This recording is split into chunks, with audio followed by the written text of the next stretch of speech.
Salam saudaraku yang dikasihi Tuhan. Selamat berjumpa kembali dalam ibadah raya di rumah kita masing-masing. Sebelumnya mari kita berdoa. Pertolongan kami datang daripada Allah pencipta langit dan bumi. Damai sejahtera Allah ada di tengah-tengah kita selagi kita beribadah. Amin. Waktu selanjutnya saya serahkan kepada pemimpin pujian. Shalom, puji nama Tuhan. Pada pagi hari ini kita masih diberkati Tuhan untuk memuji, memuliakan nama Tuhan. Mari kita datang kepada Tuhan. Kita akan menyembah Tuhan. Kita akan pujikan. Ku datang ya Bapa. Haleluya.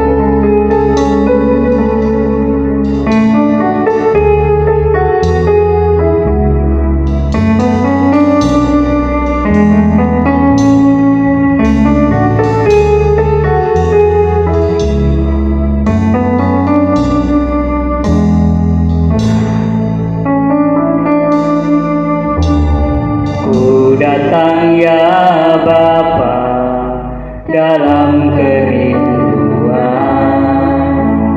memandang keindahan-Mu.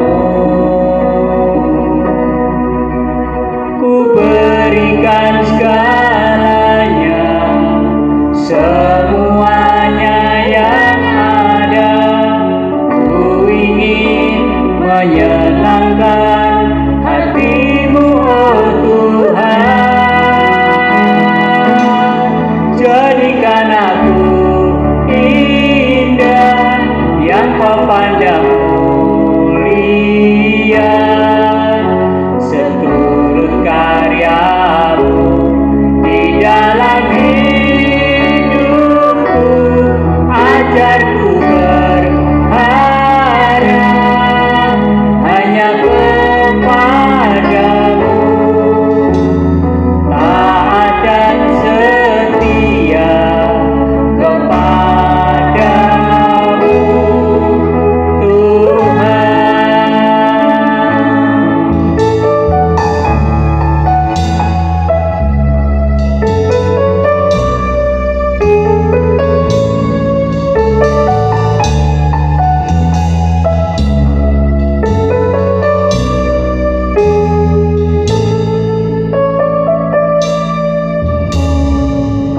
Datang ya Bapa dalam kerinduan,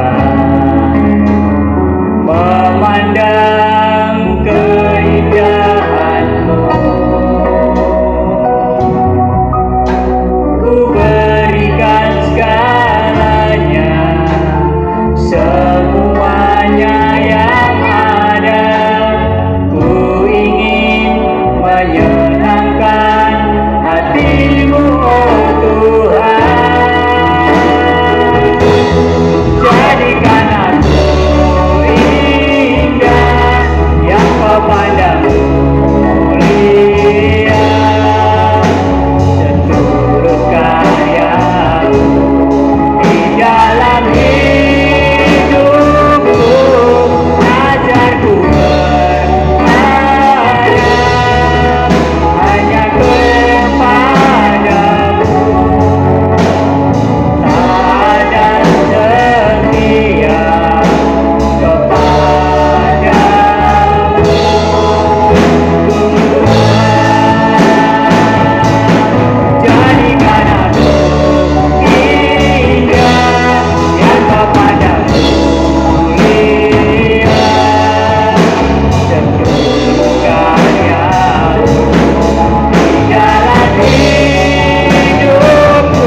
bermazmur bagi Tuhan.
Mari kita siapkan hati kita untuk mendengarkan firman Tuhan.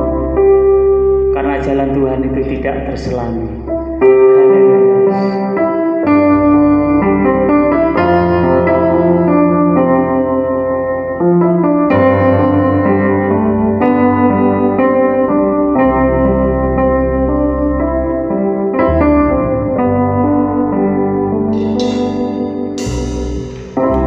Jalanmu tak terselami oleh setiap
sempurna, rancangan penuh damai, aman dan sejahtera, walau di tengah badai.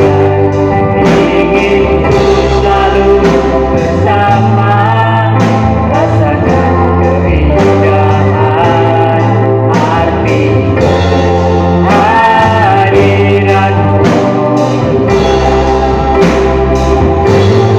Penyertaanmu sempurna, rancanganmu penuh damai, aman dan sejahtera, walau di tengah badai. Ingin selalu bersama, rasakan keindahan arti hadiratmu,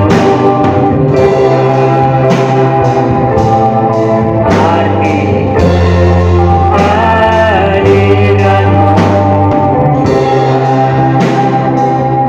Waktu kami serahkan kepada hamba-Nya.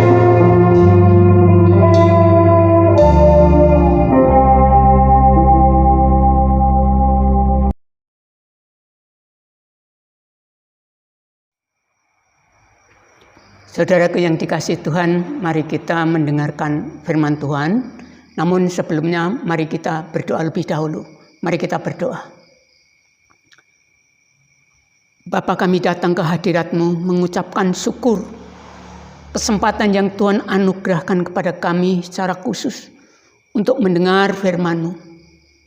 Kami memohon Allah Roh Kudus Engkau akan menolong kami sehingga kami menjadi pelaku-pelaku firman-Mu. Terima kasih Bapa. Berfirmanlah karena kami siap untuk mendengarkannya. Kami sambut Tuhan firman-Mu dengan rasa syukur di dalam Tuhan Yesus Kristus. Haleluya. Amin. Firman Tuhan saat ini saya ambil dari kitab Wahyu secara seri ini. Pasal yang keempat. Kitab Wahyu pasal yang keempat. Ya, kita akan mendengar firman Tuhan dari satu pasal ini. Saya akan bacakan ayat yang pertama. Kemudian daripada itu, aku melihat sesungguhnya sebuah pintu terbuka di surga. Dan suara yang dahulu yang telah kudengar berkata kepadaku, seperti bunyi sangkakala. Katanya, naiklah kemari, dan aku akan menunjukkan kepadamu apa yang harus terjadi sesudah ini. Ayat ini, suara yang dahulu ini adalah suara Tuhan Yesus, suara Kristus.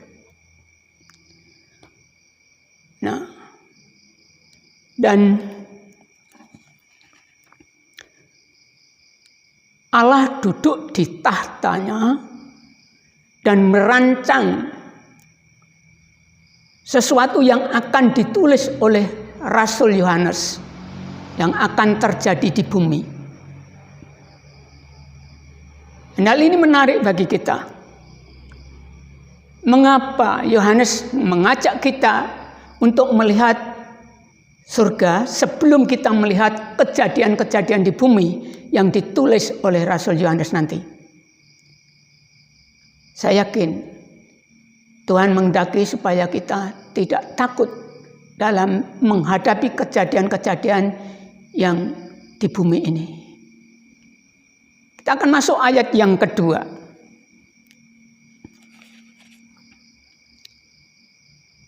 Segera aku dikuasai oleh Roh, dan lihatlah sebuah tahta terdiri di surga, dan di tahta itu duduk seorang.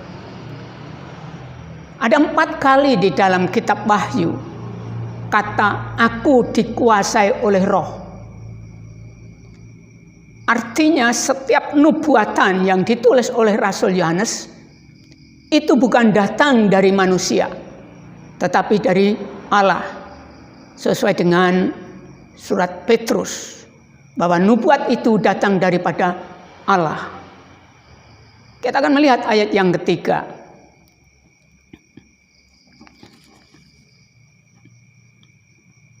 Dan dia yang duduk di tahta itu nampaknya bagaikan permata yaspis dan permata sardis. Dan suatu pelangi melingkungi tahta itu gilang gemilang dan bagaikan jamrud. Ini kemuliaan Kristus yang duduk di tahta itu. Yang keempat, dan sekeliling tahta itu ada 24 tahta, dan di tahta-tahta itu duduk 24 tua-tua yang memakai pakaian putih dan mahkota emas di kepala mereka. 24 tua-tua di sini menunjukkan kepada kita orang-orang kudus di segala zaman dan di segala bangsa.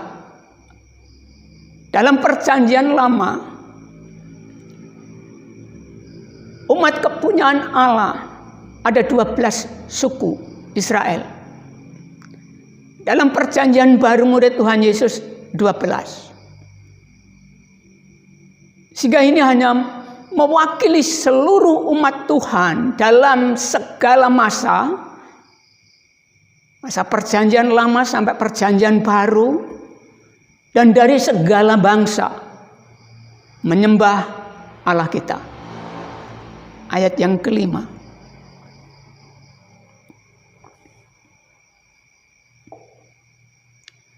Dan dari tahta itu keluar kilat dan bunyi guruh yang menderu, dan 7 obor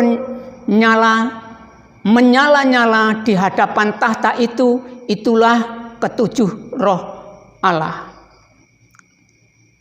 Ada suara kilat dan bunyi guruh yang menderu.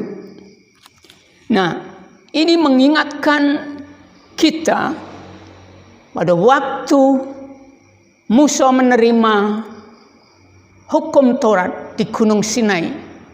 Pemandangan ini sama di kitab Ulangan pasal 19 ayat 16. Tidak usah dibaca, nanti Pak lain waktu Bapak Ibu Saudara membaca di sana. Berarti ada sesuatu yang penting yang ingin disampaikan Allah kepada umatnya. Lalu obor yang menyala-nyala di hadapan tahta, itulah ketujuh roh Allah. Ketujuh roh Allah telah kami sampaikan kemarin bahwa ini nama dari Roh Kudus. Salah satu nama dari Roh Kudus. Dan obor yang menyala-nyala ini juga Roh Kudus. Kalau kita melihat di dalam kitab Zakaria pasal 4 ayat yang kedua sampai ke-6 demikian. Maka berkatalah ia kepadaku, apa yang engkau lihat? Jawabku, aku melihat tampak sebuah kandil dari emas seluruhnya, dan tempat minyaknya di bagian atasnya. Kandil itu ada 7 pelitanya, dan ada 7 corot pada masing-masing pelita yang ada di bagian atasnya itu. Dan pohon zaitun terukir padanya, 1 di sebelah kanan tempat minyak itu, dan 1 di sebelah kirinya. Lalu berbicaralah aku, kataku kepada malaikat yang berbicara dengan aku itu, apakah arti semuanya ini, Tuanku? Maka berbicara malaikat itu yang berbicara dengan aku itu, katanya kepadaku, tidakkah engkau tahu apa arti semuanya ini? Jawabku, tidak Tuanku. Maka berbicara ia, katanya, inilah firman Tuhan kepada Zerubabel, bunyinya, bukan dengan perkasa dan bukan dengan kekuatan, melainkan dengan rohku, firman Tuhan semesta alam. Ini roh Allah dilihat oleh Zakaria dan juga dilihat oleh Yohanes. Artinya obor dan 7 roh Allah itu 1 roh, yaitu Roh Kudus. Ayat selanjutnya, ayat yang ke-6 dari kitab Wahyu tadi. Dan di hadapan tahta itu ada lautan kaca bagaikan kristal di tengah-tengah tahta itu, dan di sekelilingnya ada 4 makhluk penuh dengan mata di sebelah muka dan di sebelah belakang. Nah, ayat yang ke-7, adapun makhluk yang pertama sama seperti singa, dan makhluk yang kedua sama seperti anak lembu, dan makhluk yang ketiga mempunyai muka seperti muka manusia, dan makhluk yang keempat sama seperti burung nasar yang sedang terbang. Kita akan kembali ke ayat yang ke-6. Saya akan menjelaskan sedikit tentang ayat ini.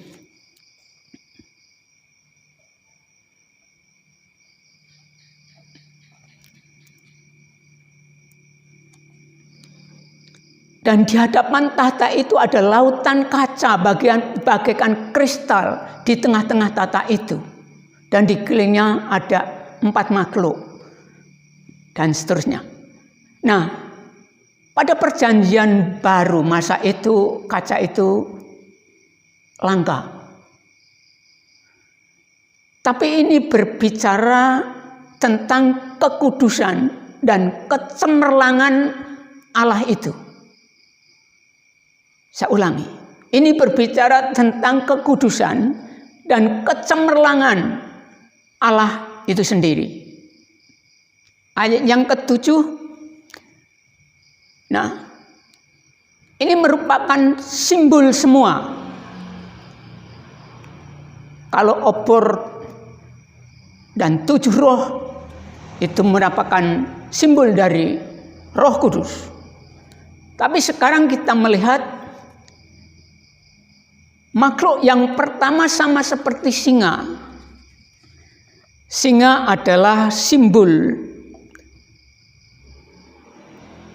keagungan dan kekuasaan Allah. Saya ulangi.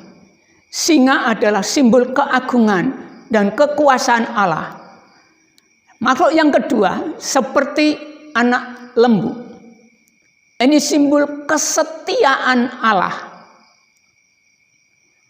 Lalu yang ketiga, dan makhluk yang ketiga mempunyai muka seperti muka manusia. Ini berbicara tentang kecerdasan ilahi, kecerdasan Allah. Makhluk yang keempat sama seperti burung nasar yang sedang terbang. Ini berbicara tentang kedaulatan Allah. Hal ini juga pernah dilihat oleh Yeskiel pasal 1 ayat 5-10. Nanti dibaca lain kesempatan. Nah, ayat 8-11 ini merupakan puji-pujian yang disimpulkan ayat 11 nanti. Saya akan membacakan keseluruhannya. Dan keempat makhluk itu masing-masing bersayap 6 sekelilingnya, dan di sebelah dalamnya penuh dengan mata, dan dengan tidak berhenti-henti mereka berseru siang dan malam, Kudus, kudus, kuduslah Tuhan Allah yang Maha Kuasa, yang sudah ada dan yang akan datang. Dan setiap kali makhluk-makhluk itu mempersembahkan puji-pujian dan hormat dan ucapan syukur kepada Dia yang duduk di atas tahta itu dan yang hidup sampai selama-lamanya. Maka tersungkurlah ke-24 tua-tua itu di hadapan Dia yang duduk di atas tahta itu, dan mereka menyembah Dia yang hidup sampai selama-lamanya, dan mereka melemparkan mahkotanya di hadapan tahta itu sambil berkata, Ya Tuhan dan Allah kami, Engkau layak menerima puji-pujian dan hormat dan kuasa, sebab Engkau telah menciptakan segala sesuatu, dan oleh karena kehendak-Mu semuanya itu ada dan diciptakannya. Sebenarnya dari pasal ke-4 tadi, disinilah kesimpulannya bahwa Tuhan itu sang pencipta dan sang pemelihara, sehingga itu layak mendapatkan pujian dan penyembahan. Nah, saudaraku yang dikasihi Tuhan, pelajaran apa yang bisa kita petik dalam pasal yang keempat ini? Ini tentang penyembahan. Bagaimana kita menyembah Allah? Dengan sikap bagaimana kita menyembah Allah? Saya akan menyampaikan 4 hal yang penting dalam penyembahan kepada Allah. Puji-pujian kepada Allah. Ini saya ringkas dari ayat 8 sampai ayat 11 tadi. Yang pertama, penyembahan memusatkan pikiran hanya kepada Allah. Saya akan ulangi. Penyembahan adalah memusatkan pikiran hanya kepada Allah saja. Pikiran tentang persoalan-persoalan hidup kita letakkan. Kita hanya berpikir tentang Allah, tentang pribadi Allah, keagungan Allah, karakter Allah. Itu yang kita pikirkan. Ini yang pertama, pelajaran yang pertama. Lalu yang kedua, penyembahan bukan meditasi pribadi, tetapi penyembahan adalah bersama-sama dengan umat tebusan Allah. Di surga semua menyembah Allah. Mestinya juga demikian. Orang yang masih ada di bumi ini, umat tebusan, mestinya punya sikap untuk menyembah Dia dengan benar. Ya, penyembahan itu bukan meditasi secara pribadi, tetapi bersama-sama dengan umat Allah. Bahkan makhluk rohani juga menyembah Dia. Kita bersama-sama di sana. Lalu yang kedua, apa yang kita bisa pelajari tentang penyembahan?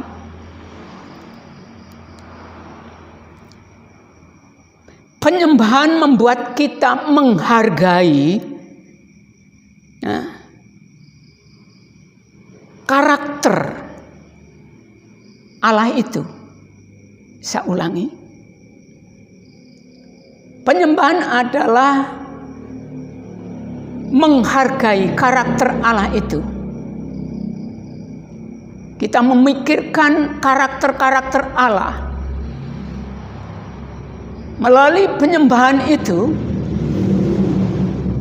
kita akan memposisikan diri kita dengan benar dan menempatkan Allah dengan benar. Saya ambil contoh saya secara pribadi. Kejadian itu sebenarnya sulit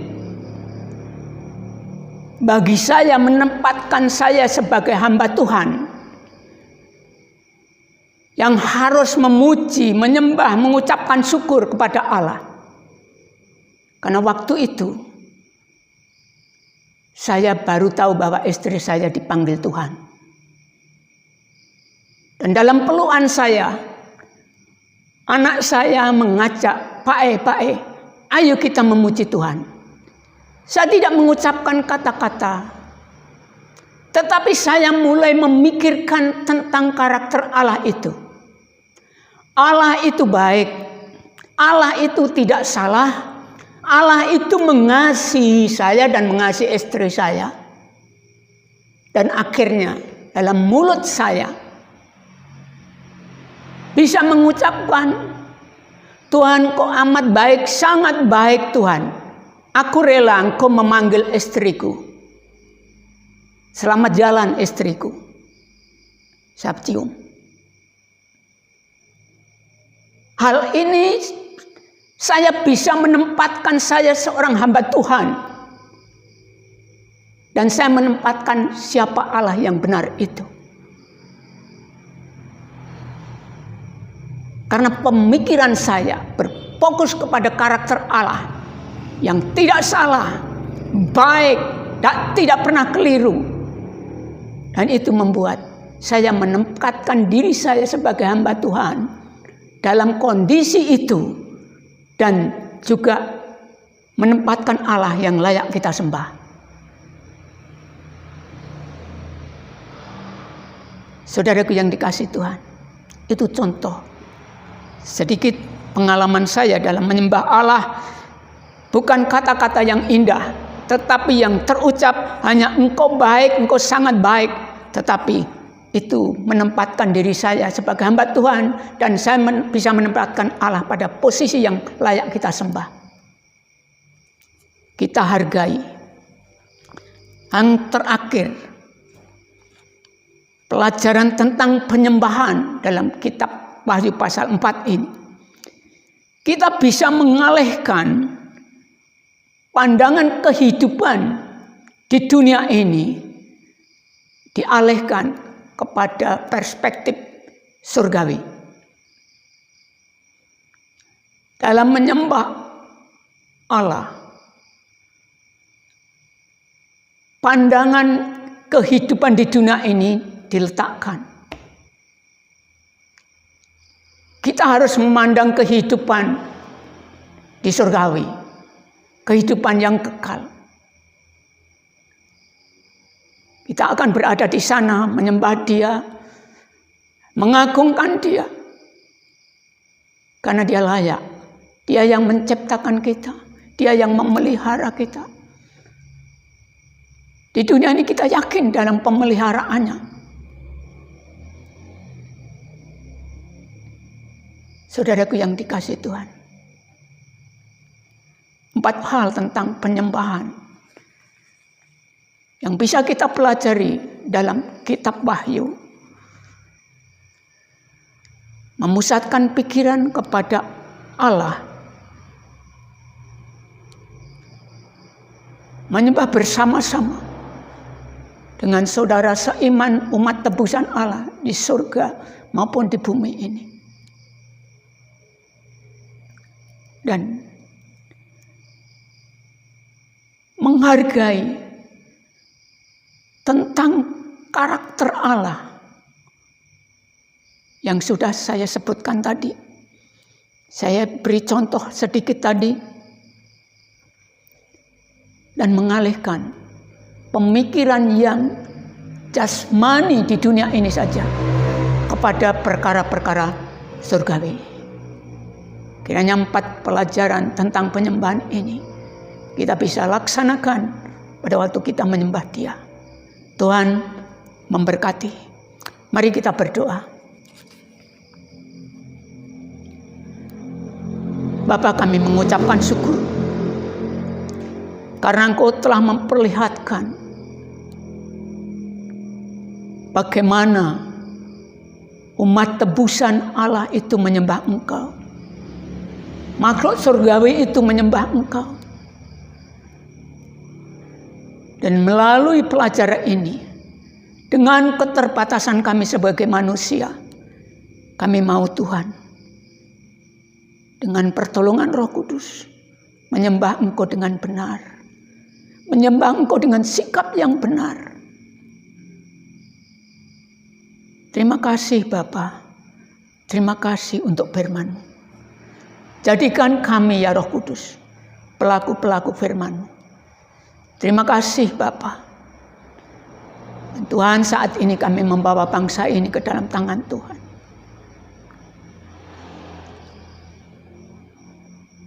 Untuk mengatasi tentang terjadinya COVID-19 ini Tuhan. Kami memohon belas kasihan-Mu. Tambahkan orang-orang yang Tuhan sembuhkan. Karena kami meyakini bahwa kesembuhan itu datang daripada Engkau. Bukan kekuatan manusia, bukan kepandaian manusia.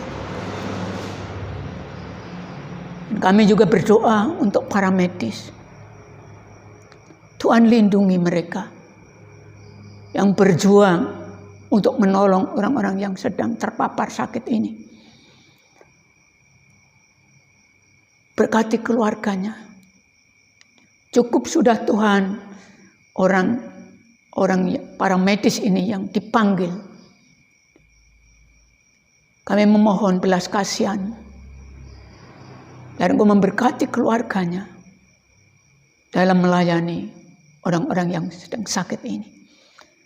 Kami juga menyerahkan para pemimpin kami Tuhan. Bapak Presiden sampai tingkat RT. Juga kepolisian, TNI. Yang bersama-sama menjalankan tugas yang telah diputuskan oleh pemerintahan untuk mengatasi perkembangan COVID-19 ini. Kira kebijaksanaan ini Tuhan pakai untuk membatasi perkembangan COVID ini. Sehingga tidak terlalu banyak Tuhan yang terpapar COVID ini. Bangsa kami ini. Terima kasih Tuhan. Kami mohon untuk orang-orang yang masih dirawat. Tuhan berikanlah damai. Biar membuat kesembuhan dengan cepat. Kami juga menyerahkan umat-Mu di negeri ini. Persatukan kami Tuhan. Dalam menanggung beban bersama-sama bangsa ini. Dalam mengatasi COVID-19 ini. Dan membawa bangsa ini ke dalam mezbah Tuhan. Sehingga bangsa kami Tuhan lawat. Banyak orang-orang yang diselamatkan. Terima kasih Bapa. Lindungi umat-Mu yang Tuhan percayakan kepada hamba-Mu ini. Supaya tidak terpapar oleh COVID-19 ini. Terima kasih Tuhan, terima kasih. Banyak hal yang tidak bisa kami ungkapkan dengan kata-kata kami Tuhan. Kau tahu keterbatasan kami. Dan Roh Kudus akan menolong kami berdoa. Sehingga kehendak-Mu itu yang jadi. Sehingga Engkau dipermuliakan. Terima kasih Tuhan. Terima kasih. Saudaraku yang dikasihi Tuhan. Mari kita akan angkat tangan kita bersama-sama. Kita akan menerima berkat. Biarlah damai sejahtera Allah Bapa. Kasih Tuhan Yesus Kristus. Dalam persekutuan Roh Kudus.